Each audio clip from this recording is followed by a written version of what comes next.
Welcome back to the Dark Truth Diaries, where real stories cut deeper than fiction, and where every episode takes you further into the shadows of human betrayal. Tonight's case is one of the most haunting I've ever covered, not because of violence, but because of how easily love can turn into deception. Imagine celebrating your wedding anniversary, sharing a meal, taking pictures, making memories, and then waking up the next morning to find your partner gone. No note. No message. No trace. Did he walk out? Was he taken? Or was something far more chilling brewing beneath the surface? This is the disturbing, twisting, true crime story of a marriage built on secrets, a plan years in the making, and a vanishing that shocked an entire community. Tonight, we open the Dark Truth Diaries to the case of the husband who vanished the night after their anniversary. Settle in. Dim the lights. And listen closely. Because in this story, nothing is what it seems. Emily and Daniel Thomas had been married for 7 years. By all accounts, they were the picture-perfect couple. Emily, a gentle 33-year-old kindergarten teacher. Daniel, a charming 36-year-old financial consultant. A cozy home in a quiet suburban neighborhood. Friends who adored them. A relationship that looked solid from the outside. But anniversaries have a way of revealing truths. Especially this one. On the night of their anniversary, Emily posted a smiling picture on social media. Celebrating another beautiful year with my best friend. The dinner was elegant. Wine. A sparkling dessert. A late-night walk. Neighbors saw them laughing on their porch around 10:30 p.m. But by morning, Daniel was gone. Emily claims she woke up at 6:45 a.m. and noticed Daniel wasn't in bed. At first, she assumed he had gone out for an early jog. But something felt off. His jogging shoes were still by the door. His wallet on the nightstand. Phone charging beside the bed. Keys untouched. Car parked. Nothing had been taken. At 8:12 a.m., Emily called 911. "My husband is gone. I think something happened to him." Police arrived within 30 minutes. There were no signs of forced entry, no overturned furniture, nothing broken or disturbed. Daniel had simply vanished. The front door was locked from the inside. The security system was active. The house looked normal. Too normal. On day 1 of the investigation, something surfaced that Emily didn't know. Daniel had taken out a life insurance policy 2 weeks earlier. A large one. Worth $500,000. Guess who the beneficiary was? Emily. Police noted something strange. Daniel hadn't told anyone, not Emily, not his co-workers, not his parents. Why hide it? And then, a second secret emerged. Daniel had been transferring money into an unknown account. Small amounts at first, then larger ones. Over $60,000 was gone. And the account? Registered under the name Mark Ellis. A name Daniel had used before. As an alias. Emily's world began to crumble when detectives questioned her. Did your husband ever mention trouble? Enemies? Another life? She insisted no. But investigators weren't convinced. On day 3, police uncovered something bigger.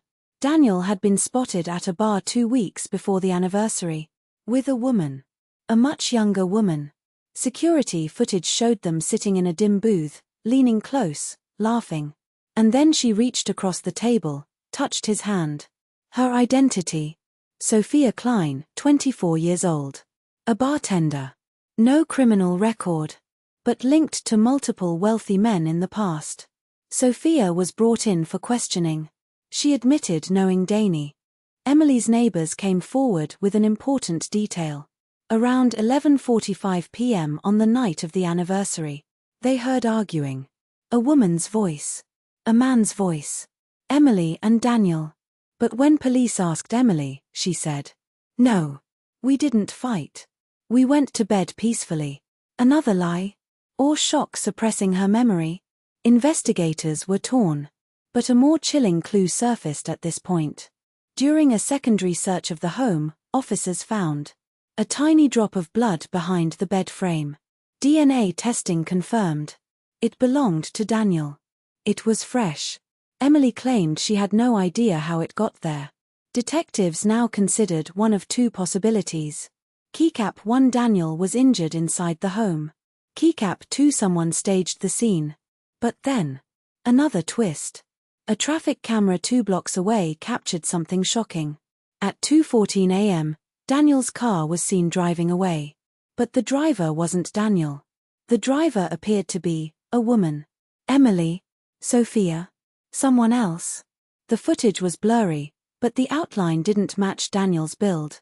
This was the first confirmation. Daniel didn't just disappear. He left or was driven away at night. The question was, alive or dead? On day 7, investigators unlocked Daniel's second phone, the one Emily didn't know about. Inside, there were hotel bookings with Sophia, messages about their new life together, reservations for a one-way flight, a draft message to Emily saying "I'm sorry." It became clear. He planned to leave her. But something interrupted the plan. Something stopped him that night. After days of media attention and pressure, Emily broke down during questioning. She admitted, "Yes, we argued that night." Daniel confessed he had been cheating. He told her he was leaving that night. He told her he was done, that he wanted a divorce, that the anniversary dinner was just for show. Emily snapped. She threw a glass. He pushed past her. He said he'd leave in the morning. But she insisted. "I didn't hurt him. I just cried until I fell asleep." The police didn't fully believe her. But they also had no evidence of violence in the home. No body. No murder weapon. No signs of a struggle. Just a disappearance. 3 weeks after Daniel vanished, police finally found him. Alive. Living in a small coastal rental property under the alias Mark Ellis. He had deliberately vanished to start a new life with Sophia. He planned it for months. He drove away that night after Emily fell asleep. But here's the twist. Sophia had no idea. She thought he was married but unhappy, not that he was vanishing. Even bigger twist. The bruises on Daniel's face and a cut on his arm, the same arm that bled behind the bed, came from a fight he and Sophia had earlier that night.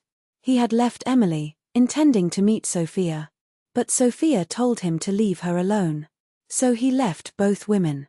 And reinvented himself. When confronted, Daniel admitted everything.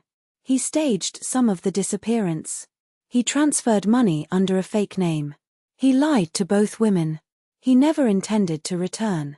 When asked why he didn't just divorce Emily, he simply said, "I didn't want to lose half of everything. Disappearing was cheaper." Emily felt utterly destroyed. Years of love, memories, trust, all thrown away so Daniel could run from responsibility. But the real revenge? Emily didn't have to lift a finger.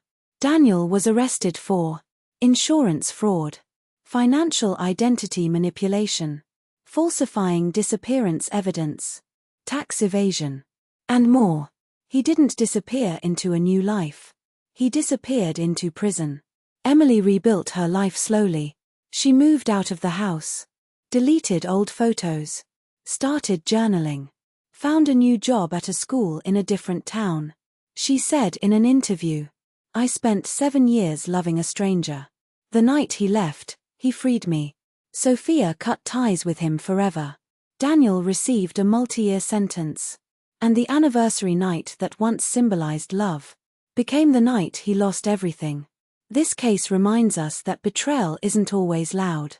Sometimes it's planned quietly, calculated, executed with precision. But even the best-laid lies eventually collapse. And for Daniel Thomas, the night he tried to disappear from his wife's life was the night he disappeared from his own freedom. Don't forget to like, subscribe, and turn on notifications so you never miss another dark and gripping story from the Dark Truth Diaries. Thank you.